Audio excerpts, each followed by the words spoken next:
प्राणी पाहण्यासाठी आपण कधी कधी जंगलात खूप भटकतो, पण एखाद्या वेळी एकही प्राणी आपल्याला दिसत नाही आणि आपण नाराज होतो, निराश होतो. जंगलात जरी प्राणी दिसले नाही तरी त्यांच्या खानाखुणा सर्वत्र विखरलेल्या असतात. त्या खानाखुणा म्हणजे वन प्राण्यांच्या अरण्यलिपी होय. वन्यजीव जंगलात ठरलेल्या पाऊलवाटेवरून ये जा करतात. त्या पाऊलवाट्यांचे निरीक्षण करावे.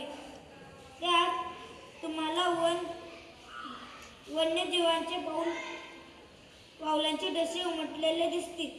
पाणवठ्यावर गेले तर तिथे ओल्या मातीत अनेक वन्यजीवांचे पाऊल ठसे तुम्हाला पाहायला मिळतील. ठसे ताजे व स्पष्ट असतील तर कोणता प्राणी पाऊलवाटेवरून गेला अथवा किती वेळापूर्वी पाण्यावरून येऊन गेला याची माहिती मिळते.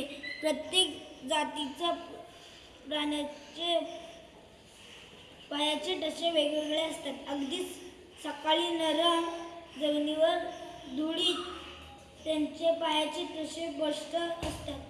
दिवसा जसे पुढे सडक जातो तसे इतर प्राण्यांचे अगदी वाहणाऱ्या वाऱ्या तसे पुसट होत जातात.